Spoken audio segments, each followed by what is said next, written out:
Okay, so this is a new one for me. I'm normally used to doing one of these intros and just kind of gushing about what a jolly conversation I've just had with someone. But yeah, let's see how we do this. Today I'm talking with Brian Pace from Psymposia, and this is one of those conversations that you will either find extremely entertaining or extremely frustrating to listen to. Personally for me, I think it was pretty enjoyable, and it's good to hash this stuff out for the benefit of a public audience. If you're watching this, then you presumably know the background to this topic, and if not, then go and watch this video, which I'll link to up there somewhere.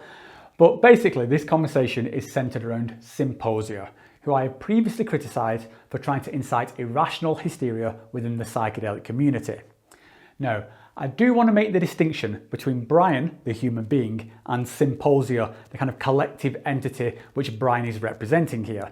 I have no particular problem with Brian as a person, and I want to give him the kudos for stepping up to the plate and having this conversation. That said, I did find him to be a tad unrelatable and a bit robotic with some of his responses, which does seem to be a common theme when dealing with these guys. We cover a lot of stuff here, and I think we both speak for an equal amount of time, so hopefully Psymposia feel like they are fairly represented. And the matter is now in the court of public opinion, so let me know in the comments below what you guys think. I will just give a few thoughts on my takeaways from this conversation. There was a strong narrative from Brian that the ends justify the means, and on that basis he seems to think labelling someone as a sex offender is fine, regardless of whether it's actually factually true, and I find that to be fairly putrid. But, you know, collateral damage, what do you do? There were some parts where it felt like Brian was attempting to gaslight me and doing this reality warping thing that I previously called Psymposia out for, in particular with his comments around their social media output, his blind defence of the toxic behaviour of his colleagues, and you can see that for yourself when I match up with the actual screenshots of what Psymposia have been saying with Brian's more sanitised interpretation. Further to this, a lot of his claims around sexual assault would rely on him being some kind of mind reader of people he has never met, or even spoken to.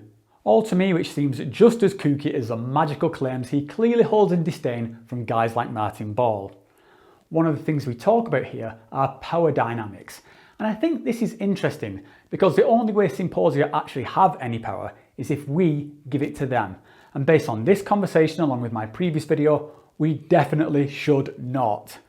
I just don't think they are qualified to be the self-appointed watchdogs that they claim they are. Anyway, I'll leave some timestamps in the description below to the major talking points. The recording itself is completely unedited, as in nothing has been taken out, although I will add in some of the social media posts and video clips we discuss for context. Okay, so without further ado, I bring you Brian Pace of Psymposia. Well, yeah, so I'm here with Brian Pace from Psymposia. This is kind of a joint venture, so we'll just introduce each other, even though you might be familiar with each one of us separately. My name is Rob. I'm the host of Adeptus Psychonautica, which is a YouTube channel really about my own psychedelic journey, but as part of that journey, I comment on psychedelic culture. And recently I did posted a video which was critical of some of the Psymposia's recent videos. So that's pretty much me in a nutshell. Point of order here. I was curious, should I be referring to you as Rob or as Adeptus during this exchange? Whatever. I mean, Rob would be fine. Sounds good. Okay. So my name is Brian Pace. I am the politics and ecology editor at Psymposia, which is a 501c3 watchdog in the psychedelic and drug reform space. We also produce multimedia investigative journalism. We have a podcast called Plus Three. And I also teach a university course on psychedelic studies. Cool. Well, I mean, the background to this conversation, I say, is this video that I think the immediate conversation is this video that I put out, and from that video, you reached out with a list of sort of, complaints, things that you weren't happy with about that video. So I think there's a few ways we can tackle this. We can either work through some of the things you mentioned in your email. But I think just to get the ball rolling, there was one point which jumped out, which I think might kind of change the whole character of the conversation. So I thought it was a good one to address at first. And this was the thing that you mentioned, and which I've also seen some other people from Psymposia mentioned, that your claim is you have never characterized Martin Ball as a sexual abuser. And I just wondered if you could sort of unpack that a little bit, because I think that's probably contrary to what it appears that you are saying. So what is your actual position on Martin Ball in terms of what he's done and what's motivated this whole campaign? Okay, so there's actually a lot to address there. So sure.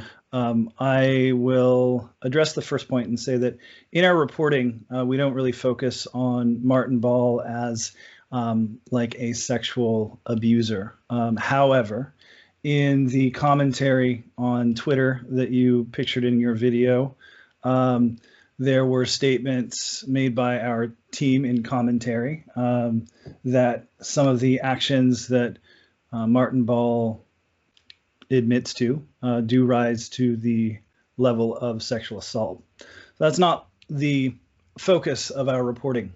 Our reporting was not only focused on Martin Ball. Martin Ball was part of a much larger context in that Martin Ball was tapped to write the intro to Mark Hayden's manual to psychedelic guides that is still prominently featured on MAPS Canada's website. Mark Hayden is the outgoing executive director of MAPS Canada. It's endorsed by Rick Doblin, the current head of MAPS, Multidisciplinary Association for Psychedelic Study. Importantly, though, the organization, as a result of our reporting, the Multidisciplinary Association for Psychedelic Study, as an organization, has stated that they do not endorse Mark Hayden's guide. So interesting story there. Sure. So okay, so there are quite a few things there.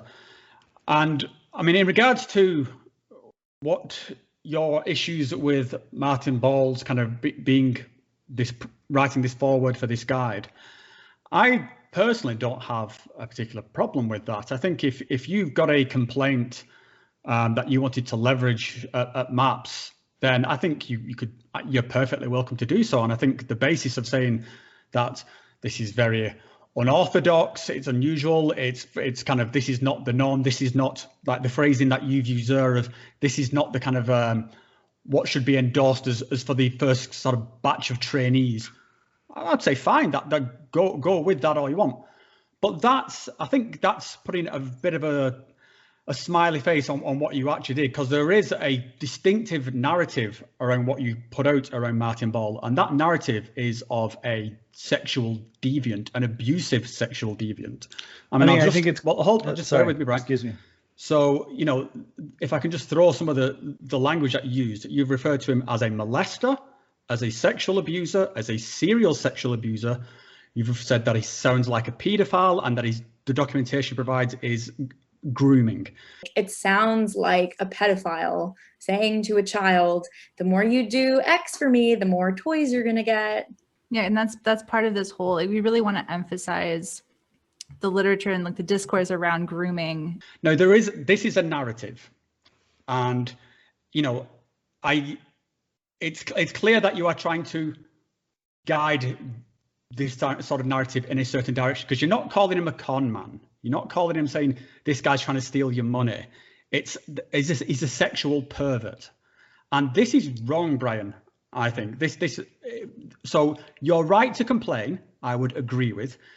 Is Martin Ball the right person for this training manual? I would agree with. A lot of this I would stand shoulder to shoulder with you on Brian. Like Dennis McKenna would have been a much more obvious choice to who to write this forward, or Robin Carr Harris, or any number of people who the psychedelic community would wholeheartedly endorse. So I'm with you on Martin Ball's controversy, but what you've done is a gross distortion of what was said within those videos. So I'd like to clarify, if possible. One thing is, the quotes that you've pulled out. I think people who did a close read of your video would know that those came from members of the Psymposia team. So I personally did not list, in fact, the things that you said: grooming, sexual assaults, molestation. Those actually came from 3 or more separate members of our team. The grooming came specifically in a video that you don't mention in your critique of our work, which spends a lot of time on the topic of consent. So I want to draw a distinction here between Symposia's reporting, that which shows up on our channel as a part of the works that we produce, the things that we publish on our website, the polished materials that we produce as our podcast, and even things that posts that come from the official Twitter account of Psymposia, and the individuals who are part of Psymposia who may be making comments on these as we have engaged with people's complaints and praise of our reporting. So when we're talking about our reporting, it's the prior. We're talking about our commentary. I want to make this clear for everyone so that we understand what we're talking about. All of the things aside from the grooming came from commentary. Okay, so in terms of engaging with our narrative, it seems to make more sense to engage with what we've put the most effort into reporting, which would be the Mark Hayden issue, the video, the original video, the follow-up video that we made in response that everybody said that, not everybody, some people complained that the Victor Berger style editing somehow, drew away from the content, which was really just quotations from his talk.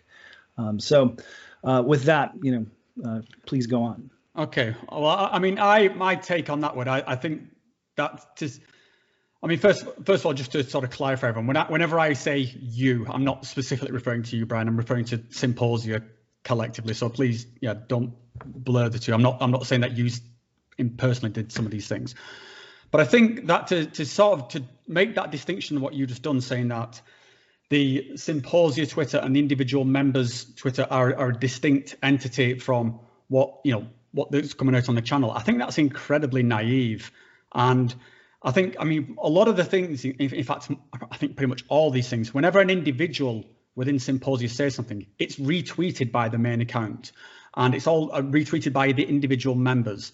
And often some of these things are then referenced later on in other people's messages. So there is this, what looks like a campaign, a narrative. It kind of floods out of Psymposia. And I think to have that distinction saying, well, this is not our official reporting, is a little bit, I mean, let me just throw an example at you.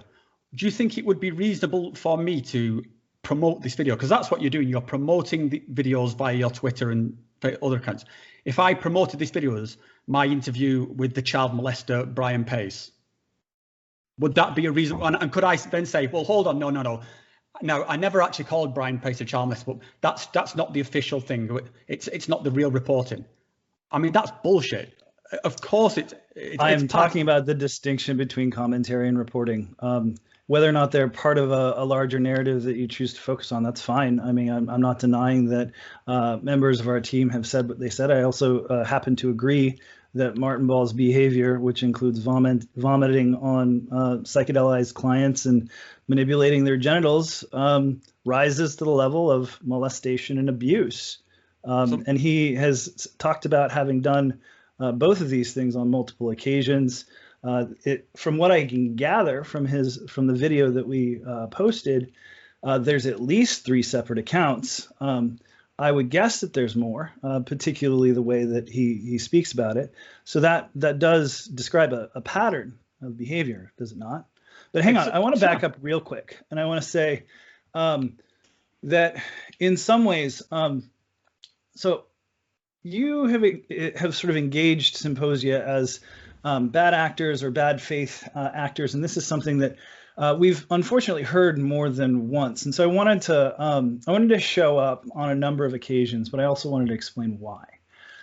So I'm not really here because you made a mean video about us. I'm not.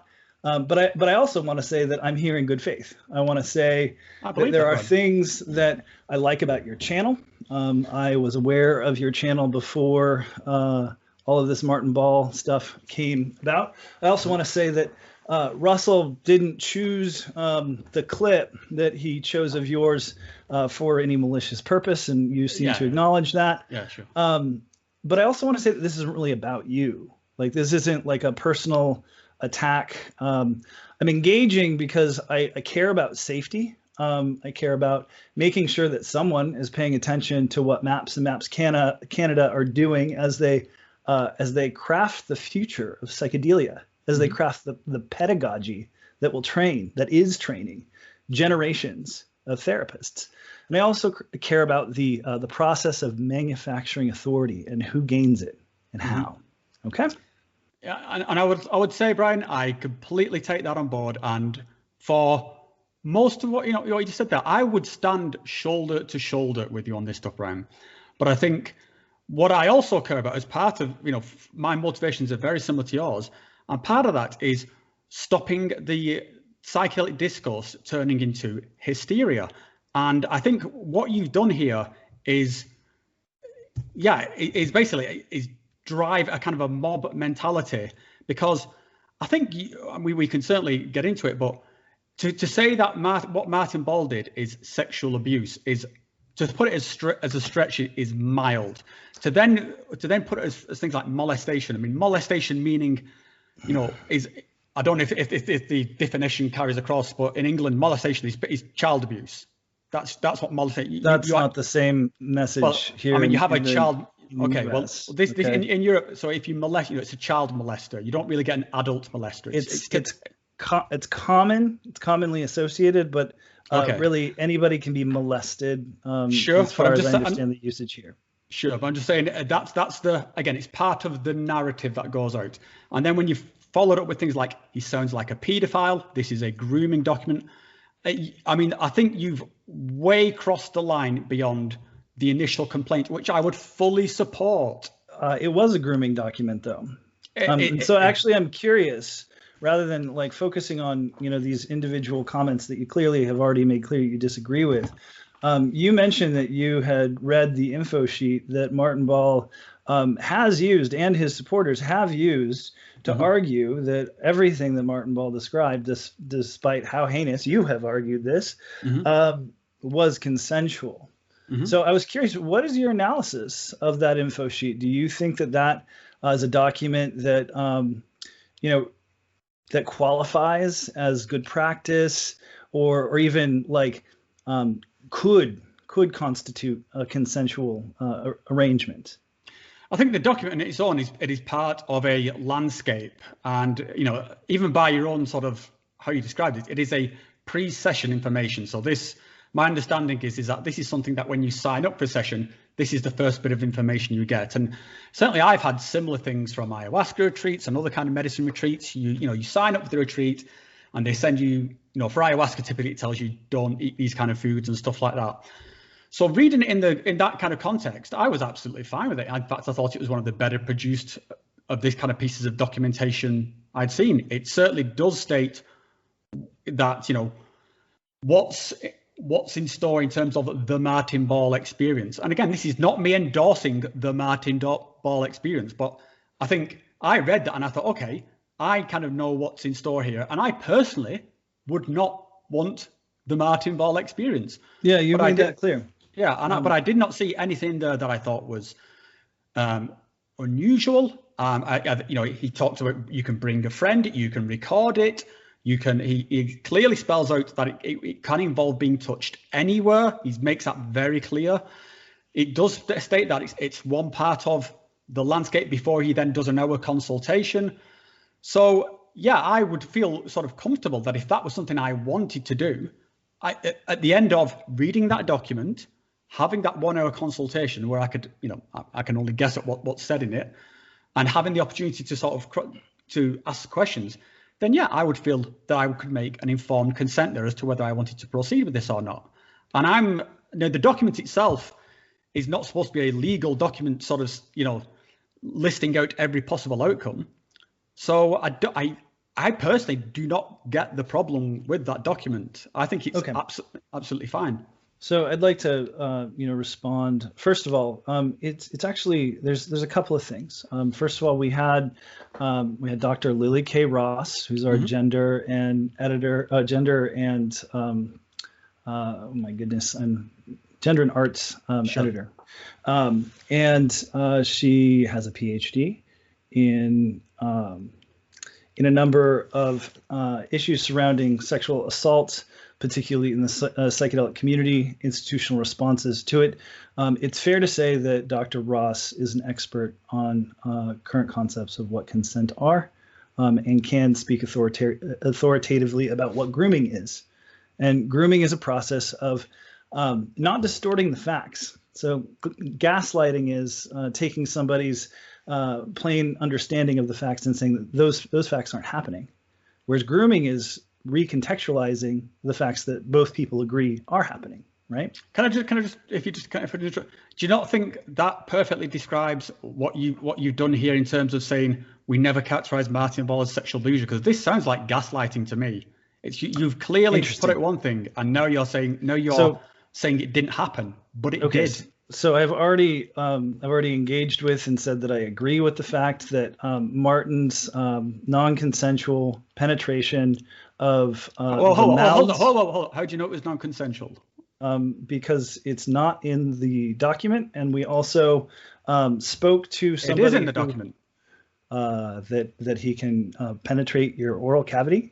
That's not in the document. It's saying that he can touch you anywhere from head to toe, including the pubic area. So does that mean all the way down the esophagus, as he describes in multiple cases? Again, if that was something that was agreed within the bigger landscape. That's a specific thing that if it were to happen and not be a spontaneous thing, as Martin does describe it as a spontaneous thing, I'm just drawn to people's throats. My thumbs are just way down people's throats.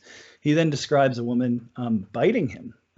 Okay, Martin's concepts of consent are so dubious that we probably should question them a little bit closer than I think you have in your video, where you take Martin at face value. Okay, Martin claims that he knows when something is non-consensual, when things have crossed the line, because he feels an electric charge of supposedly non-dual energy. Apparently that didn't happen when his thumbs were down a woman's mouth and she bit him. Sure. Okay. So that was absolutely. I'm sure. Let me speak on his behalf. I'm sure he would say something like, "Well, that's what needed to happen, and she needed to bite him, and that was right." Which is a really authoritarian way of dealing with people. Martin Ball does not have psychic powers. Of course not. But what he does is what he does, and you can consent to what he does. Now, I don't believe that you can. Well, hold on. Look, can I consent to going into having a no holds barred fist fight? Like, can I consent now to going into a jiu-jitsu show and being choked unconscious? Am I allowed to do? First of all, there's very few I'm a martial artist. There's very few no holds barred fights. There's you've not been to Germany, mate. People generally don't like to enter into fights with their limbs broken, and there's a number of things that people wear mouth guards and such. That said, rules of engagement are common, but the part that you don't spend a lot of time on your video, and I'm really surprised, apart from just ignoring two entire articles where we provide the context for the larger questions that you say we could have spent time talking about, when actually that's the focus. The focus here is on questions of consent, questions of authority, questions of pedagogy, and teaching the next generation of what good accepted standard practices actually are. That's the heart and soul of this work. And instead focusing on a few bits of commentary, which I don't deny were part of it, you don't really engage with what seems to be the most clear-cut case of sexual assault, which is the 79-year-old woman who is unconscious, who Martin explains is unconscious in a sort of scary way, like close to death way, and clearly an unexpected way. And what he says is what felt right to me. Now, I don't think what he said is what we talked about beforehand might happen, is I might insert my tongue into your unconscious mouth while I'm laying atop you, even as you might be dying. You might die with my tongue in your mouth. I don't think I think we can infer that Martin Ball never said those things. Now, in the United States, there's maybe Okay, I don't believe it. I'll say that. I can be unequivocal. I do not believe that. In the United States in 2015, there was a Stanford swimmer named Brock Turner. And Brock Turner is a convicted rapist for laying atop an unconscious woman and digitally penetrating her. He's a rapist. So I'm having a hard time parsing how you think that this 79-year-old woman who's unconscious with Martin Ball's tongue in her mouth, how that in any way might be consensual. Yeah, you would have to ask her. Like, no, but based on the evidence that we have.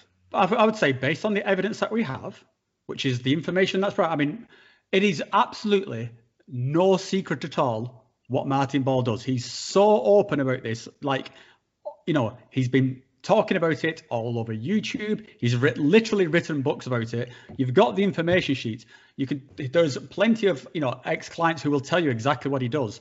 So this is not some guy pouncing out of the shadows and sticking his tongue down people's throats. So I think that it's fairly obvious people know what they're getting when they go to him. And from what I can see from his book, from his narrative, from his documents that he provides, he tells you that you are signing up for the weirdest possible shit. And we can certainly debate the utility or the, you know, or the woo-woo bullshitness of what he does. And again, we'll probably find a lot of common ground.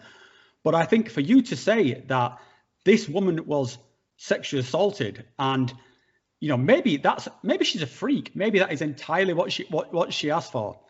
And the difference between her and the case that you've just mentioned is that on the one hand, you've got a victim, I presume. I don't know the particular rapist case you're talking about, by the way, but I'm presuming Brock Turner, you can look up Brock Turner, Stanford. Yeah, I don't necessarily need to look it up, but I'm guessing on the one hand, you've got a victim, and on the other hand, you've got no victim. On the other hand, you've got you saying that it's a victim, where all the evidence shows somebody who consented to an event and came out at event and did not complain about that event.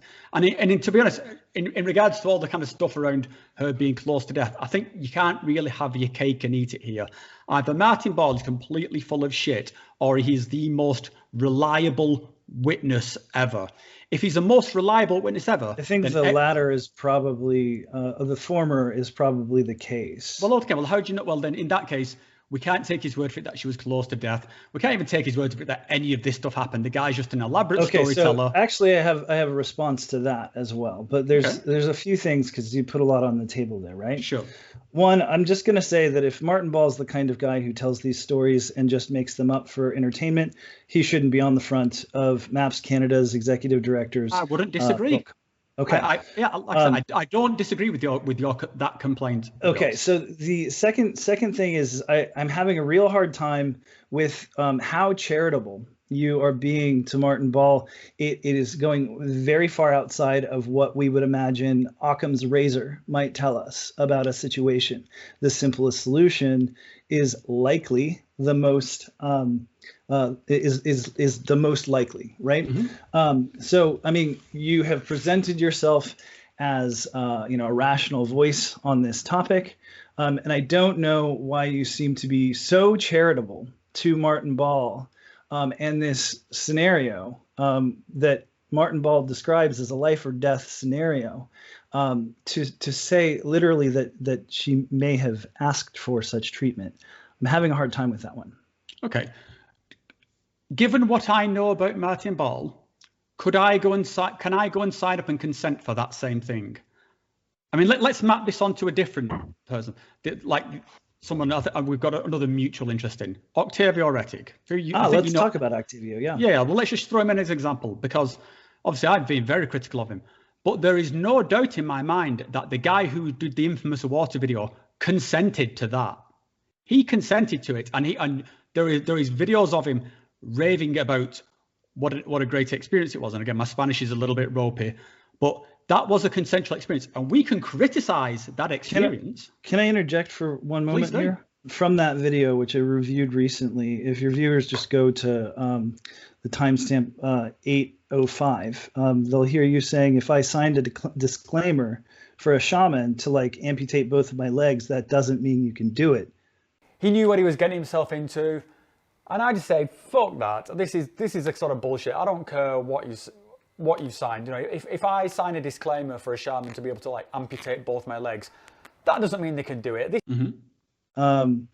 So that sounds like you're second guessing whether or not that was a consensual situation as you were viewing it. No, because there's some things where, I guess that was a sort of I'd have to look at that comment to reassess. It's at 8:05 if you want to take a look at it. Sure. But I would still stand by that guy can do that if they want to. I mean, I can go and have my kidneys removed if I want to. But not your legs? Well, again, like I say, maybe I was speaking a little bit in the heat of the moment or something. Right. I don't mean to interrupt you, but I also there's a few other things from that commentary that sounded strikingly similar to our own commentary on the what seemed on their face like plainly abusive practices being recounted from the mouth of the person who claimed to have done them. You called that person in that moment defenseless, at the mercy of this individual, that there was nothing healing about it, and that it was just wrong. And that's pretty much our argument about Martin Ball, for which you have taken extreme umbrage for us doing that. So I'm in some ways I'm wondering where the old Rob is. What happened?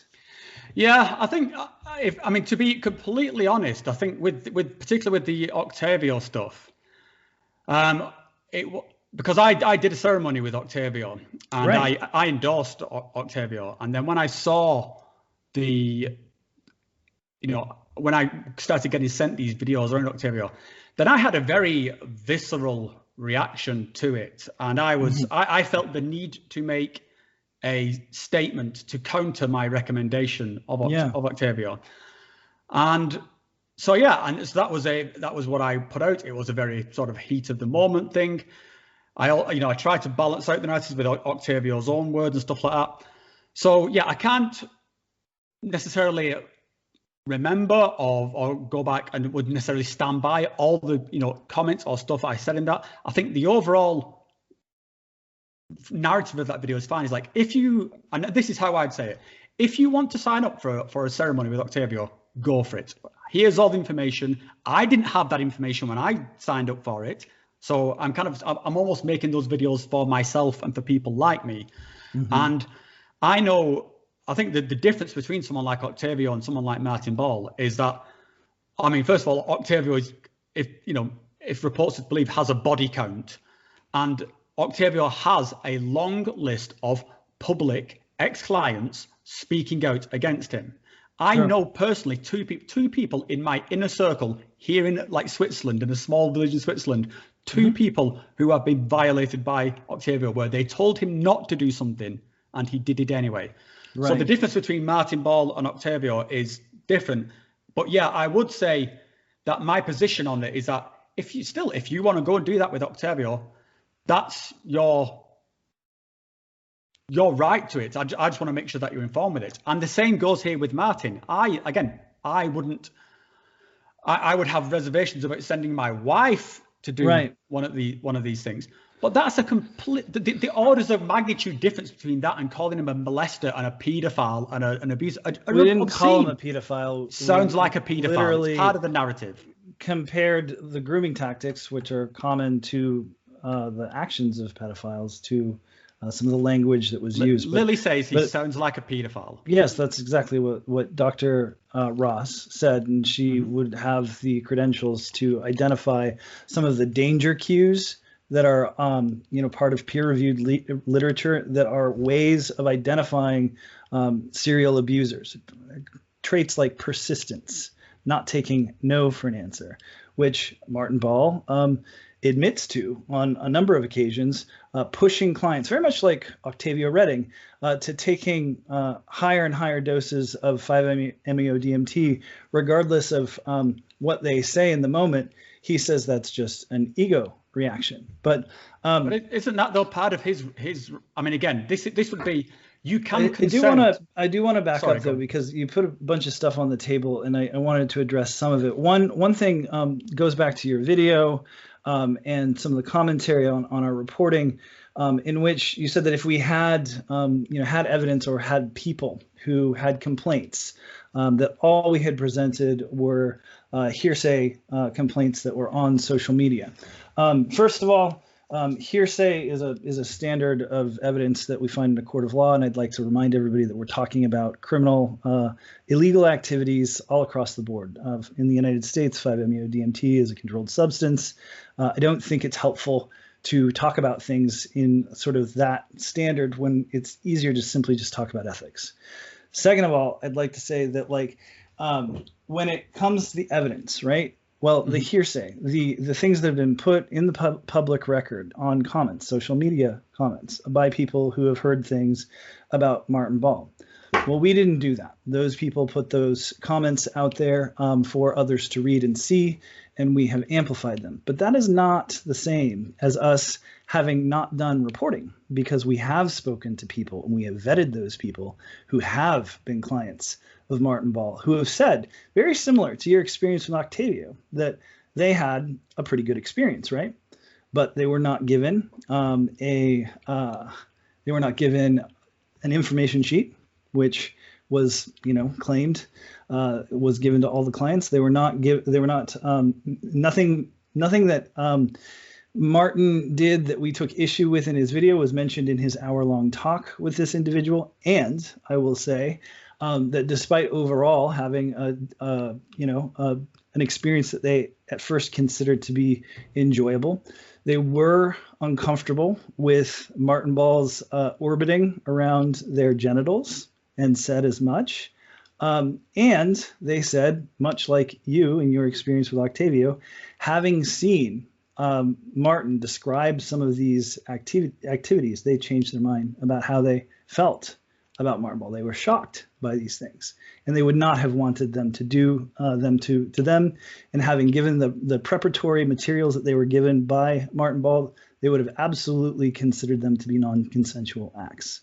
So that is something that we did not share or write. Because you should have. That's a much more better narrative than what you did say, right? Because what we're talking about is consent, and as journalists who have ethics, there's right now I can talk about this as an anonymized account. Okay, this person wanted nothing to do with this reporting. Okay, and for good reason, because the 5-MeO DMT community, not all of them, a lot of them were wonderful, really supportive right off the bat. In fact, most people who've seen this have said, most people like outside of psychedelia have seen this and said, this is crazy stuff, right? Well, I mean, I'm sure they would say that about most things within psychedelia. I mean, you show something like ayahuasca retreat and people think, well, this is fucking bananas. The ayahuasca retreats are on Vice Media and on HBO and stuff, and people can handle a little throwing up. But when you're throwing up on somebody's head and pantomiming an orgasm while you're doing it, that rubs people the wrong way. Yeah, listen, there is no doubt the guy's a freak, right? He does freaky shit, but people can consent to freaky shit. I think it's much more easy to describe this person as abusive, and he should be labeled as such. Part, Ryan. I don't think it's bad faith. I don't think it's bad faith. I really think that we've built a pretty good case based on his own admissions of his own behavior. His admissions of his own behavior, again, if we're taking that as gospel, then his admissions is that this is all consensual, and you've not got anything to show it wasn't consensual. And all your stuff around sexual abuse is predicated upon it being consensual, non-consensual. So all your stuff around sexual abuse, serial abuse is just goes out the window, because you've got nothing to say it wasn't consensual. And we can talk around that consent part, but a person can absolutely consent to something freakish. So I'm going to talk a little bit about consent, because I think that you've got a somewhat armchair definition of it, and there are pretty sophisticated discussions about times and places and situations and people. And dynamics in which consent, regardless of what words are coming out of people's mouths or what documents they may or may not have signed, are clearly not consensual. So, for instance, I'm going to guess that if a 14-year-old teenager went to Martin Ball for any of his services, including or not including the puking or digital manipulation, I'm going to guess that both of us would not consider that a consensual encounter. Well, because, yeah, we have a universally agreed standard that children cannot consent. Right. We also have a universally agreed standard that people who are incapacitated cannot consent. But people can consent to an event which will leave them incapacitated. So back to the jiu-jitsu situation. I can consent to being knocked unconscious. I can consent to surgery where I'm going to be anesthetized. Right, surgery that's peer-reviewed and there are ethical standards. To do with it. The qualification of the people behind it has got nothing to do with it. I could go to a witch doctor in the middle of nowhere and still consent to that surgery. And so it's to do with me. It's to do with what I consent to. It's not to do with the education level of the people who are doing it. Again, because you can move it around to any country or any situation that you want to. So within that consent, I can completely outsource that consent to someone who is going to push me or drive me through an event. Sure. So if I woke up in the middle of surgery and said, no, stop, the ethical thing to do would not be for them to go, right, well, he said stop, do it. They would put me back under no matter what I said. That's what I consented to. Okay. All right. So I've got to say, this is super charitable once again to Martin Ball, who is a doctor, but a doctor of religious studies. Forget he's not a surgeon. I'm not interested in the education aspect, including the other thing that you have not discussed is that power differentials and consent are major. So, for instance, there's something that we call command rape that happens in the military. If your commanding officer orders you to sexually satisfy you and you comply with that order, that's somebody who can send you to the front lines. That's somebody who can withdraw your food or make your life incredibly difficult for you, right? There are also similar encounters in the workplace, but generally speaking, where consent conversations are today is that just about any place where a serious power differential exists, like for instance, being a provider of a highly desirable and therapeutic compound, one who is desperate, and people seeking psychedelic therapy often are. These are people for whom other therapeutic methods have failed. Mm-hmm. And so the population of people who seek out 5-MeO DMT, many of them have been searching for years. Many people will consent to anything to have a toke of the God molecule. And so that is another, aside from all of the other places where a simple, straight read of Martin Ball's own words do not describe what any normal person would consider to be a consensual situation. Aside from that, he presents himself as a very authoritative character, and he's dangling a very highly desirable and therapeutic chemical, or has when in his practice, in front of people and said, take it or leave it. Well, for many of those people, it would simply mean this is the only chance I'll have. And it's such a gulf that meaningful consent doesn't apply. I think that's a stretch, Ryan. I think you cannot say that on their behalf. Regardless of whether or not you agree with it, and I don't dispute that there are power dynamics, but you can also consent to entering into a power dynamic. There is a power dynamic with every other person we are in any kind of relationship with. So, when I marry my wife, we are in a power dynamic. With all my friends, there is a power dynamic. With the people I work with, there is a power dynamic. And these are completely consensual on my part. Some of them I'm here, some of them I'm here. So just the existence of a power dynamic does not make it an abusive power dynamic. Surely. So it does matter what happens within that power dynamic. And that's not what I said, Brian. The existence of the power dynamic does not make it an abusive power dynamic. I don't dispute that, but what I'm saying is that while we layer things, right, mm-hmm. We're talking about a power dynamic in which some highly unusual things that very few people look. There is in fact a fetish where people do enjoy consensual vomiting on people as a paraphilia. It's called a Roman shower. Sure. I don't believe any of these people participating in these were into it. That sounds like a pretty rare thing. First of all, I don't think that he marketed himself as a sex worker. No, I don't think so either. And all of these encounters hold on. But sounds very spontaneous. But this thing of the sex aspect to it, that's you putting the sex narrative on. He doesn't market it in any way as being I'm simply discussing consent, because I'm trying to walk around the areas in which you're invoking consensual arguments, right? Mm-hmm. You say that, just because a power dynamic exists doesn't make it abusive. However, if there's a power dynamic that exists and then somebody punches somebody in the face or vomits on their face, that person who is in the subordinate power relationship has less of an ability to say and do and complain about it. This is also the case in the fact that all of this is illegal. So we did do pretty good due diligence in that we reached out to Martin before we released any video. We reached out to Mark Hayden before we released any video. We tried to get in contact. We did get in contact with some of Martin's former clients. Martin can't put us in contact with a single client. I don't think he's required to. That's he's for you to do. He's certainly not. But the ones that we have been encountering and the ones that we've heard tale of, it's not painting a very good picture here.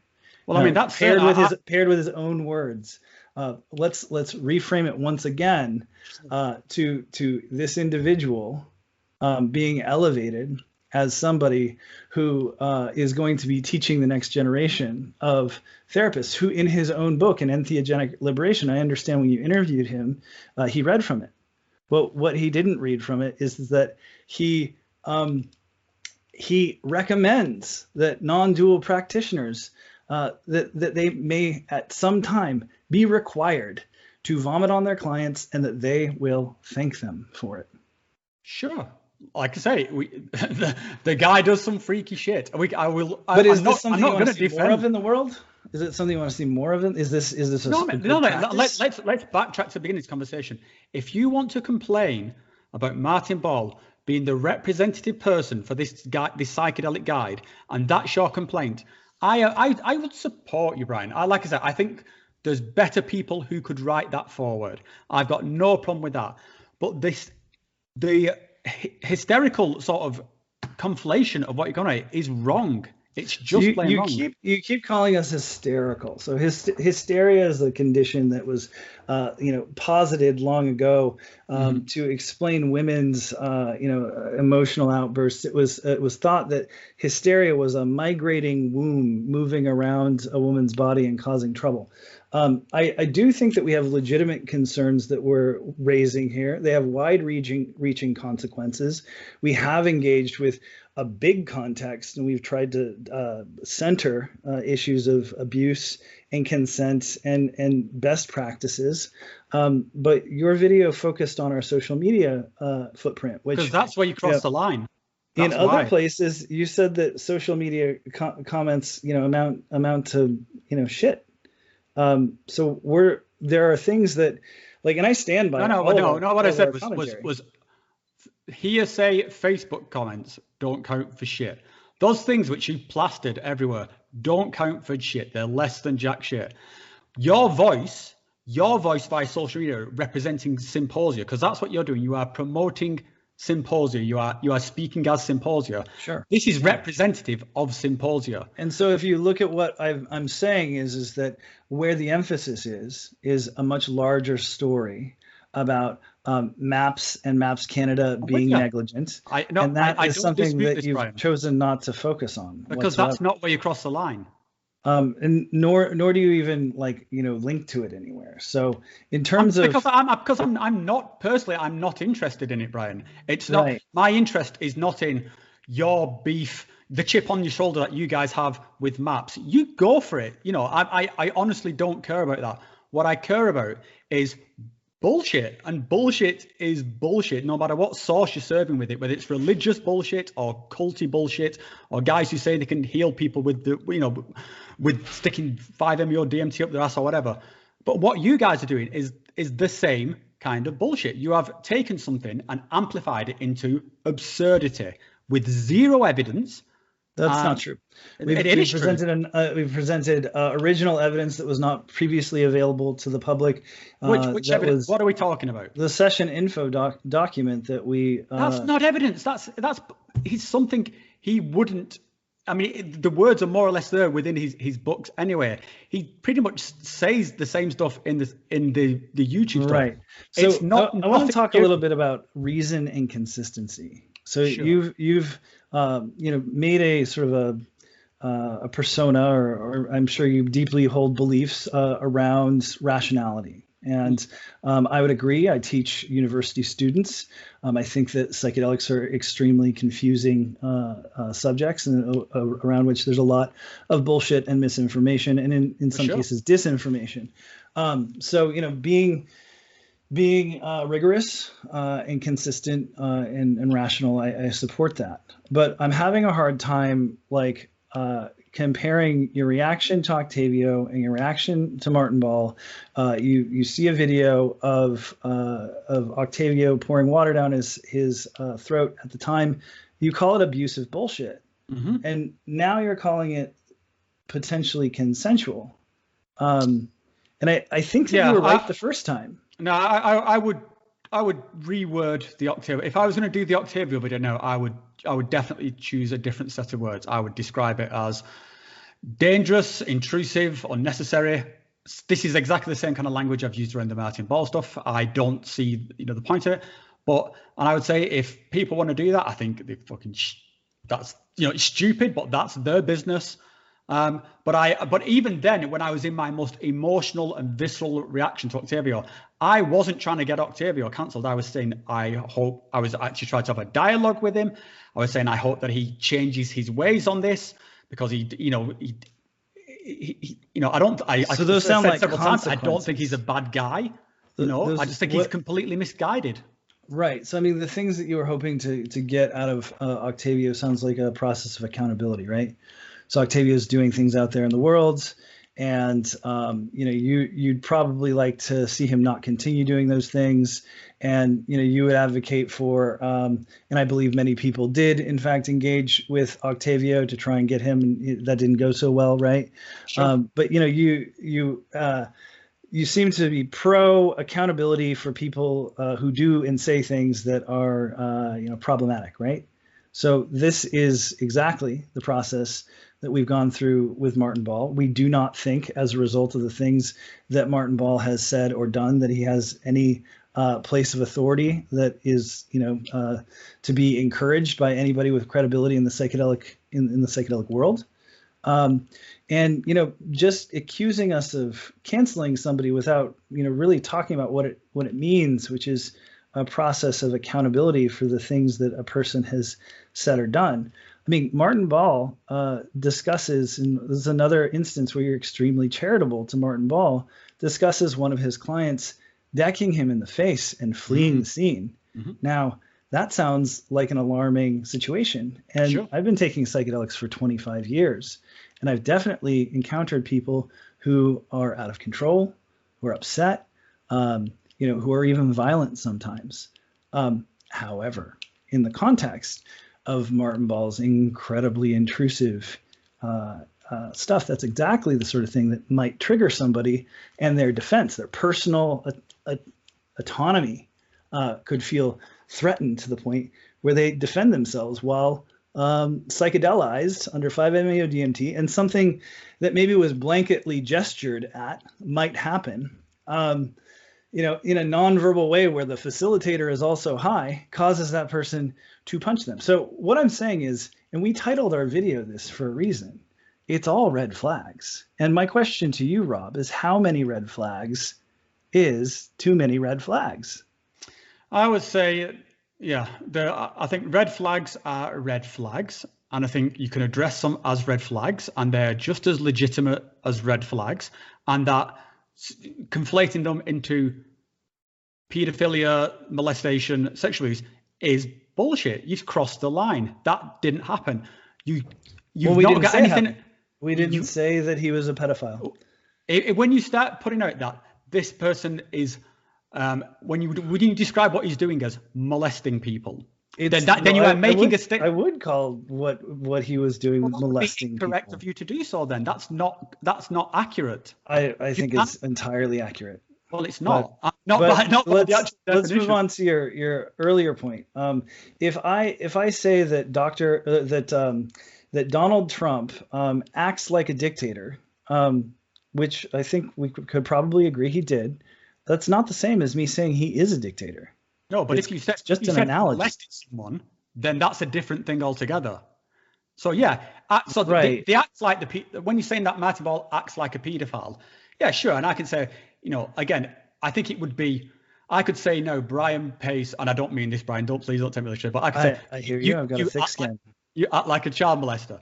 Now, and again, we could have the same conversation, but that's a different thing. Saying Brian Pace is a child molester.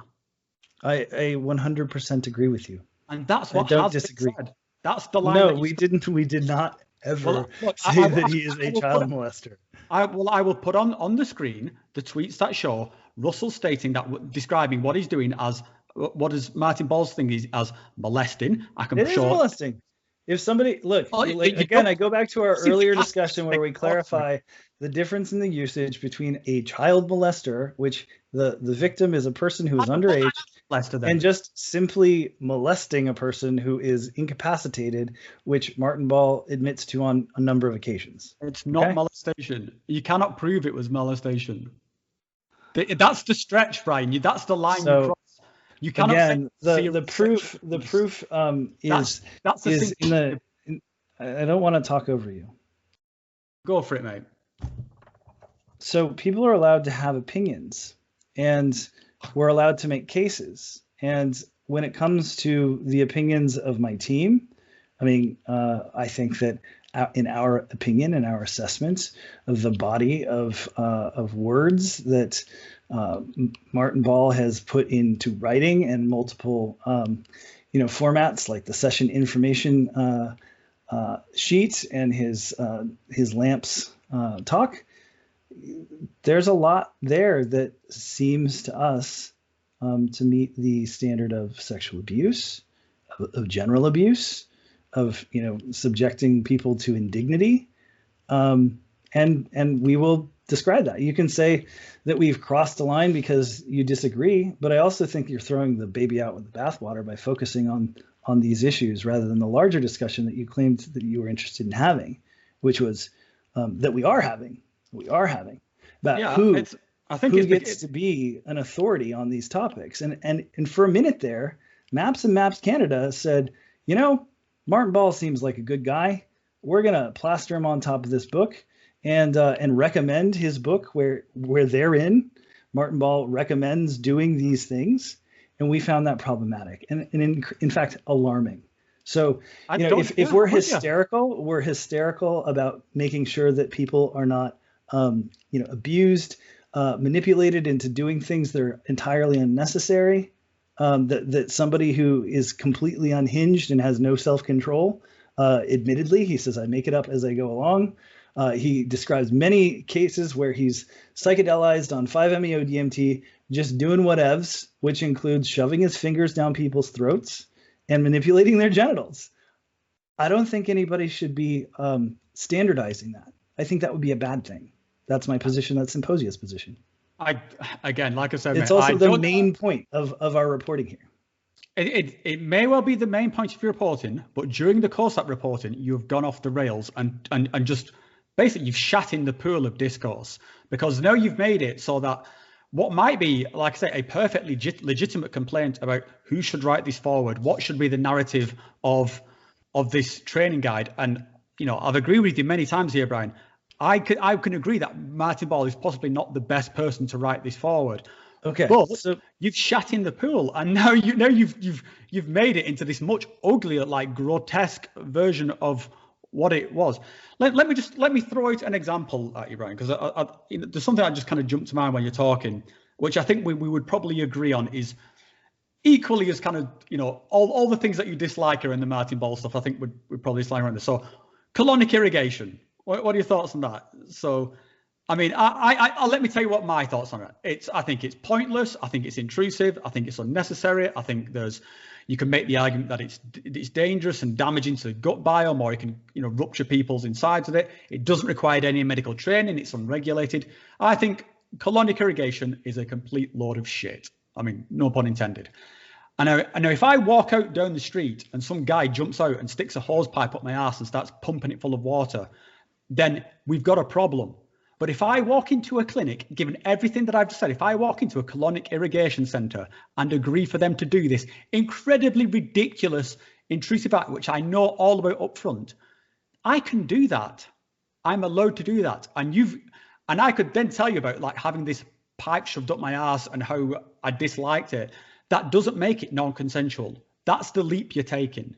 Okay, so you know if that's the analogy you want to engage with, that's fine. I don't know a whole lot about the literature around colonic irrigation. I know that sometimes people are recommended to do it before certain surgical procedures. Regardless, I don't want to get too far into the shit, as it were.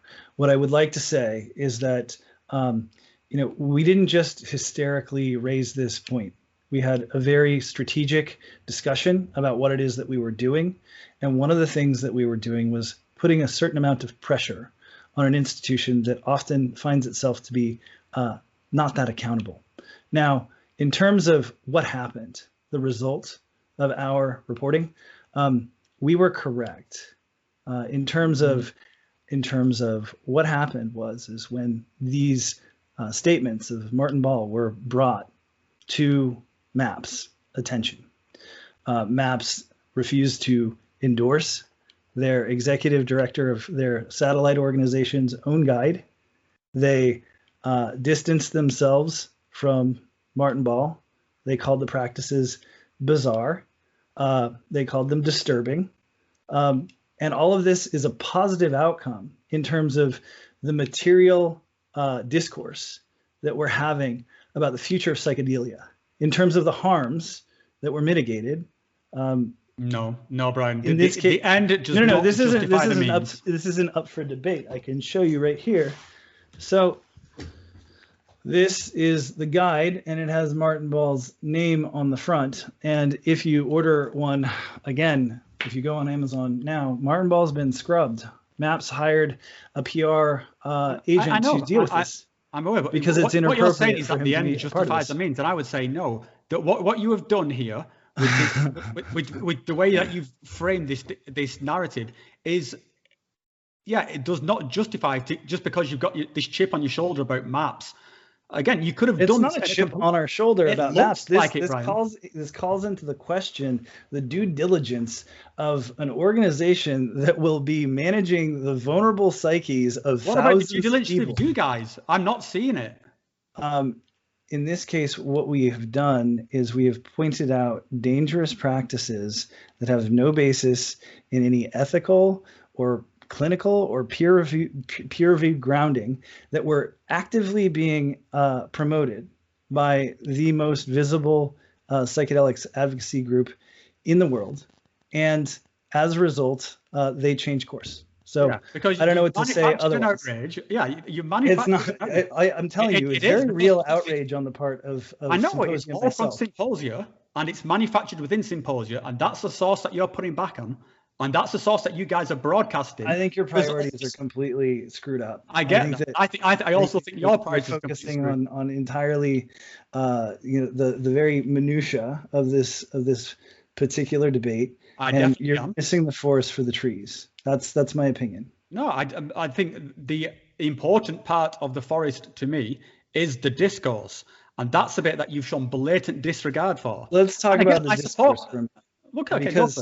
Because part of the issue here is, in some ways, one of the other reasons why I'm here is that you put together a video that strung together a number of insults towards that included me, but were directed at members of my team, including Dave and Russell.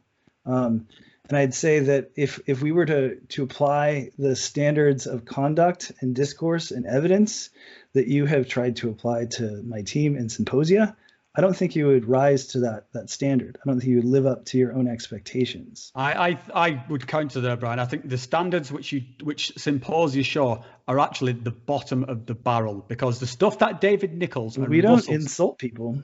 You do worse. You interpret everything through this terrible bad faith filter, constantly looking to cherry pick out anything that can be weaponized against them. And this is what David Nichols tried with me. And this is why I say that David Nichols is a complete bellend, because this thing where he cherry picked out this bit and tried to frame me as an anti-Semite is obscene. And that I just believe shows he asked you for clarification on your comments in your video, in which you made up a scenario where instead of the Jewish client that that Martin Ball sat on the chest of and said that his intergenerational trauma that he was voicing was absolute bullshit, and to get out of my house in a very authoritarian way. I also want to point out that on several occasions, he said, take that shit. It didn't say get out of my house. He said, don't bring that shit into my house. Okay, thank you for the correction. But on several occasions you have dwelled upon the alleged authoritarianism of myself and my team, but you seem incredibly charitable to the authoritarianism repeatedly demonstrated by Martin Ball, literally sitting on people's chests and pounding his ego, talking about how his house is not the place for people to talk about their stories or their ethnic identity. I think we're getting lost. We're changing gears here. We were talking about David Nichols, and we're talking about I wanted some David Nichols because it's in a different. David took that snippet, framed it in an extremely provocative, bad faith way, basically insinuated that I was equating Jewish people with the Ku Klux Klan, and he was pressing it he was reposting it. And when I didn't bite on it, I said, David, it's up to you. You can take it however you want to. He then went from one social media platform to another one and started reposting the same thing, and then lying about it, saying that I was denying it. So David Nichols is a bad actor, and there's not going to be any reversal of my position here. David Nichols is a bellend of the highest order. So I disagree. First of all, no shit. I'd also say that you really don't understand how Psymposia works. David's not our boss. This is a collective of individuals, so he's not the leader. He's the managing editor, because that's a good way of describing the role that he plays at Psymposia in terms of managing certain parts of things on the back end. I'm going to say right now that David Nichols, as an individual, has contributed more to psychedelia and advancing certain debates that are pressing and in front of everyone right now, such as patents and abuse and compass pathways. He's very far ahead of the curve. And there's if somebody takes issues with his tone or my tone for that matter, you need to take a look at the substance of his words. And the substance of his words with you was that he thought that comparison was a bad take, and he was asking you to clarify if you had. Now you've run with that and said that he was calling you an anti-Semite. Dave is Jewish, and I think that in terms of asking somebody to clarify about their statements, he wasn't asking me to clarify. One thing. I mean, and he wasn't. And the way that he jumped from one platform to he was asking again, I will put the clips on the screen as we have this conversation. He then jumps from one platform to another and starts repeating it, but with a twist. He lied about it. Now, you might say that David's sort of work gives him a free pass from this sort of thing. My experience of David, and this is, I've heard so many people mirror the amount of messages I got congratulating me on calling David Nichols a bellend should worry you, because I think that speaks he's more incredibly about the quality of your audience than the. You should be concerned because we have a surprising amount of mutual people who both watch Psymposia, and I think the tide. I would say, I'd say you can dismiss what I say. I think you would be foolish to just give David a free pass here. What happens over and he's over a toxic guy is when we talk about things that are controversial, but we back them up with facts, as we do at Psymposia as a journalistic outlet. People dislike what it is that we're saying, but rather than engage with the content, they claim that we're saying it wrong. If we said it better, that they would engage better. They say, oh, well, you're a bad faith actor because you don't back down from your opinions or from your statements that you've backed up. Well, this is specifically why I did a 4-section video with the first section is dismissing the evidence and debunking the evidence, and the fourth one being the one where I sort of went into the insult mode just to get it off my chest. So I think in that particular example, I think the evidence of what you presented is completely vapid. There's nothing there. And then at the end, for people who decided to stick with it that long, it's quite a long video, then they get to see me sort of go off at David Nichols and I can completely stand by that. There was nothing. There's no sort of shocking truth evidence. So that's people in terms, and this is where I point to, the standard that you hold us to and the standard that you hold yourself to. There's a lack of consistency because, well, there's the standard that you advertise that you guys are, which is journalists, and I'm generally not. Okay, so I mean, I'm going to say that you're a de facto journalist. I'm not. Whether you like it or not, you engage in a YouTube journalism where you commentate on individuals, you provide reviews of ayahuasca retreats and what have you, and whether or not you consider yourself a journalism, you're doing journalism, right? And you've claimed that we have no journalistic ethics. We ran all our reporting by an award-winning journalist. Okay, this is outside of the core people who operate Psymposia. Like, I don't see the standards that you're claiming that we have not adhered to being applied to yourself in any way. And I would just say, apart from journalism, let's just talk about good faith and bad faith. Okay. Sure. I would say that in terms of making time to deal with your complaints. Someone from Psymposia that you haven't called a bell end, I'd say I've showed up here in good faith to engage with your complaints. For sure, I would say that I would not be required to, and nobody from Psymposia would be required to, given the way that you characterized our organization and the people within it. Yeah, well, I'm not entitled to this response. It was a friendly invitation, and I'm genuinely grateful that you. Friendly is not the kind of invitation. It was friendly before David Nichols fucked it up. Okay, it was perfectly cordial, and then afterwards he started with, when he wasn't getting his own way on Facebook. That's when he started with all the anti-Semite shit. But before that, it was completely genuine. When I put out that At first no point did Dave Nichols call you an anti-Semite. And I understand that your wife is Jewish. It's irrelevant what my wife is. It's irrelevant. Well, you did bring it up, and all I have to say is that you're not married to Dave Nichols. And so in terms of the way that you show up in public, right? A person can say things that offend people of certain identities and backgrounds and ethnicities, regardless of who it is, that their other relationships are. And if somebody then questions you about that it's not really an adequate defense to say, oh, well, I have a free pass. Okay.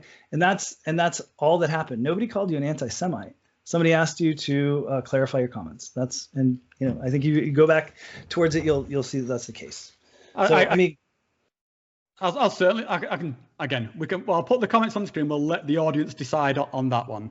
And I will also provide a little bit more context to say that in my own reporting for Psymposia, I have written quite a bit about the fact that the far right and white supremacists are not mutually exclusive with the psychedelic community. So in terms of asking people to clarify what it is that they're really saying, there's no assumption that just because people share the same taste in drugs, that we share the same values or worldviews or even basic thoughts on human equality. Yeah, sure. I think that's a given, but I think it's my issue with what David does is that he seems to be permanently looking for this worst take. I've seen him do with numerous people. I see Russell do the same thing. He's always looking for the worst take, and he weaponizes it, and I think is perfectly obvious what he was trying to do with me.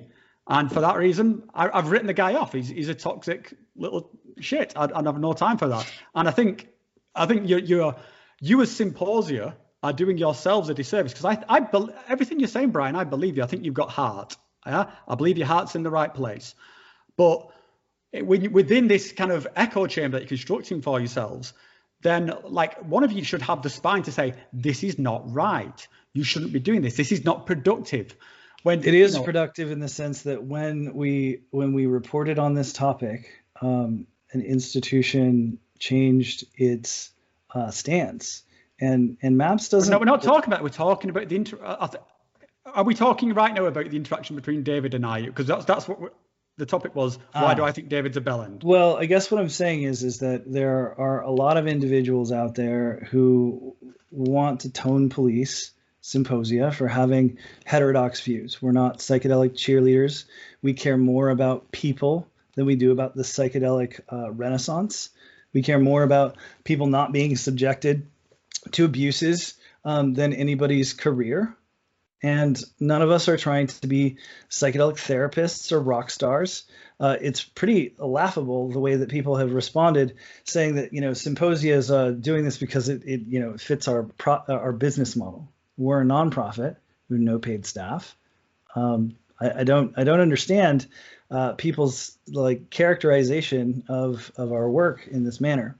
I mean, I wouldn't. I personally would not say that. I don't know if there is a business model ever. I think what I would say is that you seem to be doing it to justify your ego, justify this.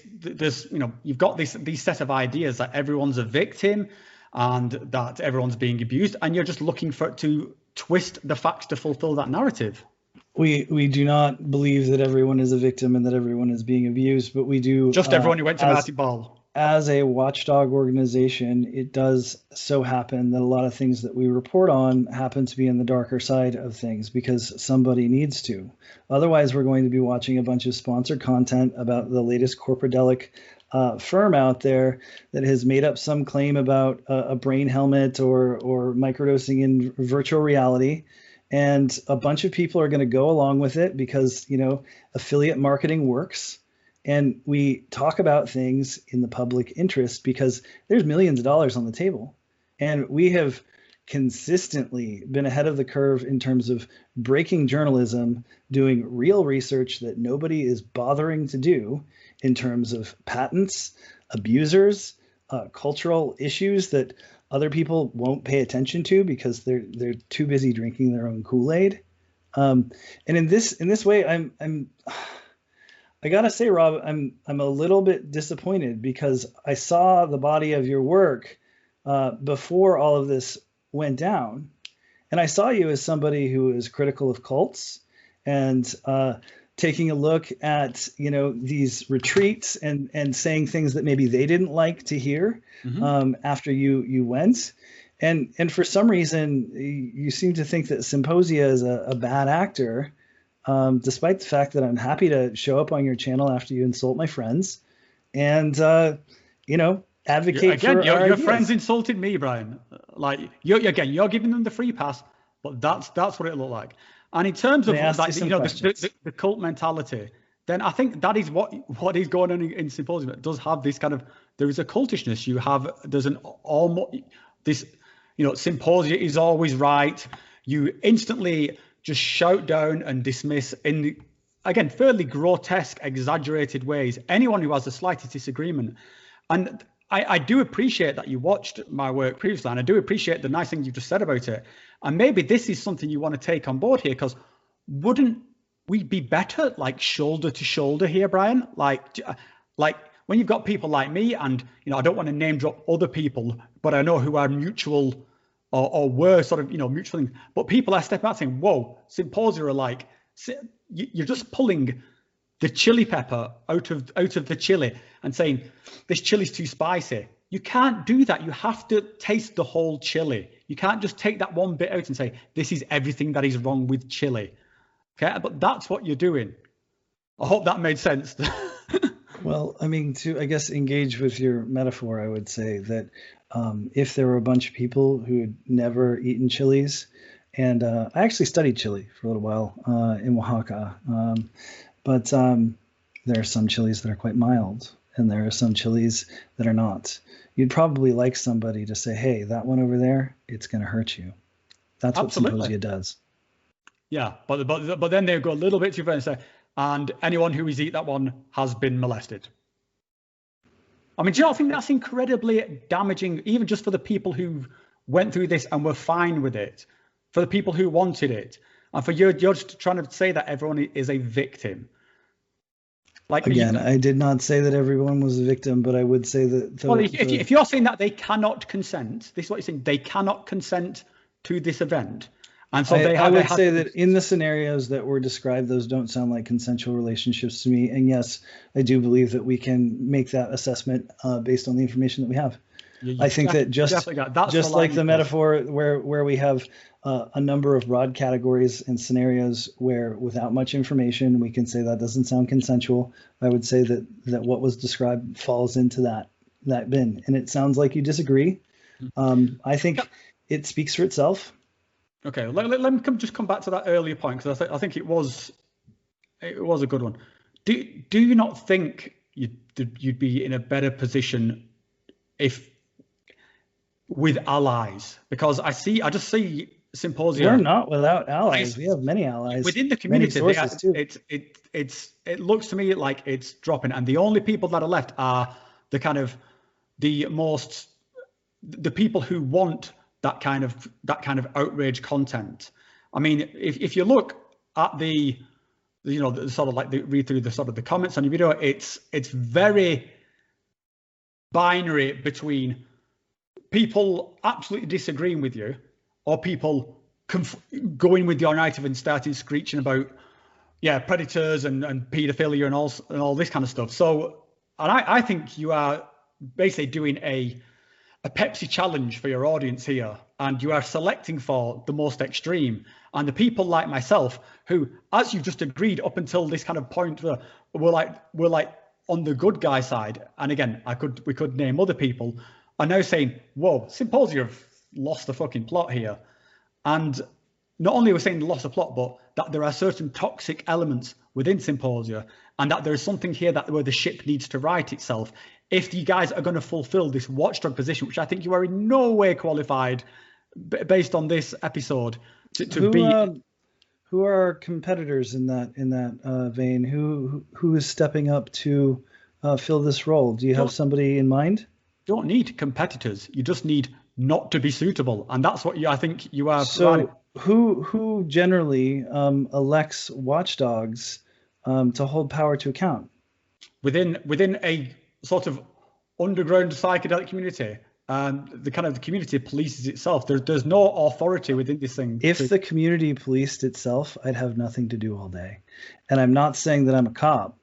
What I'm saying is if I didn't constantly, if to the people who want to tone police Psymposia and say that we're angry, I'll give them that. But if you knew some of the things, you're angry. I think you're extremely toxic and extremely coming at this through this. Do you think this conversation has been toxic? This conversation? No, Brian. I think honestly, I was very glad to receive the email from you, because I'd already formed the opinion that you were one of the more level-headed ones. I think this conversation has gone pretty well.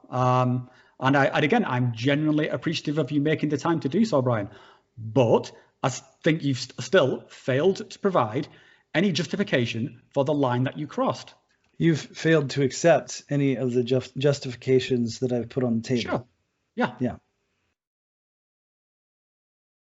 That's where we are. I understand that.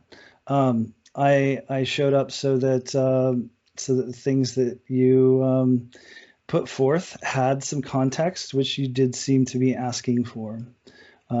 If I were somebody who saw your video and hadn't seen any others, I would be wondering what it was that Psymposia was banging on about, because there was no mention of MAPS or MAPS Canada, which you do agree would have been a bad thing if Martin Ball was enthroned in such a way. In terms of manufacturing authority and getting like the ultimate line on one CV, in the psychedelic world, it's pretty hard to get a better one than an endorsement from Rick Doblin. Okay. I don't know. Again, I think we can sort of dance around to whether it would actually be an endorsement. Personally, I might sound like a bit of a heathen here, but I honestly don't care who writes a foreword for any book. I very rarely read the forewords book. I'm just more interested in the actual book. Do you ever read the recommended readings after you've read a really good book? Do you ever take a look and see if the author recommends another book? Because honestly, no.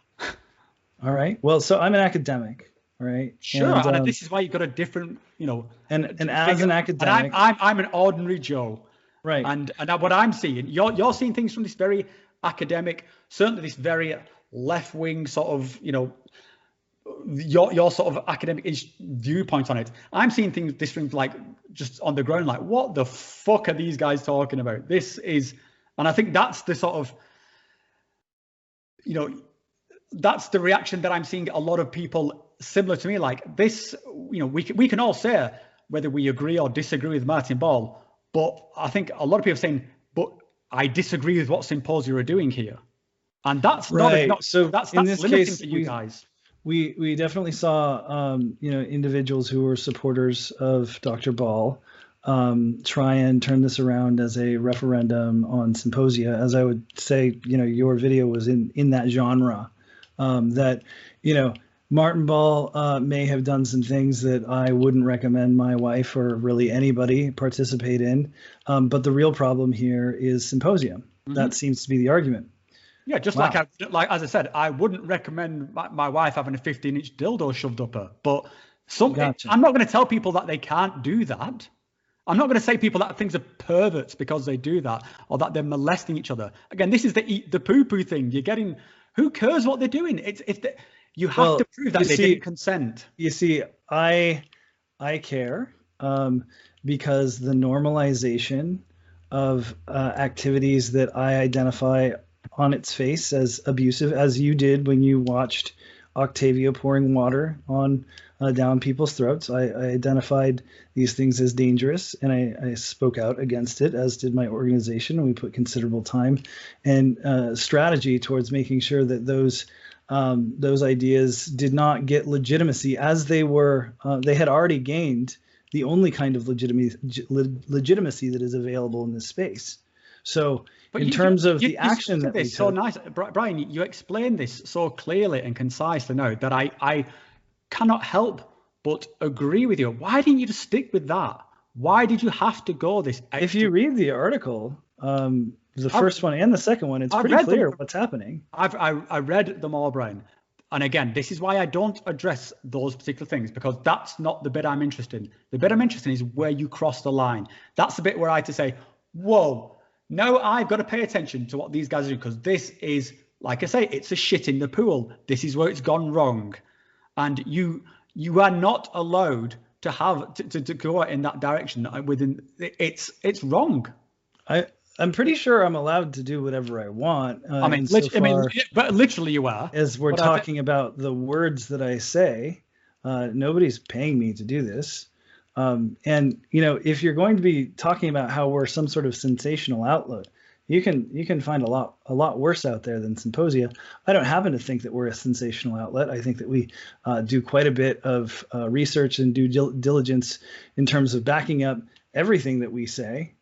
Which is part of the reason why I think some people who disagree with us talk about things that are completely, sideways from what the content of what we're saying, because that's the only thing to engage with.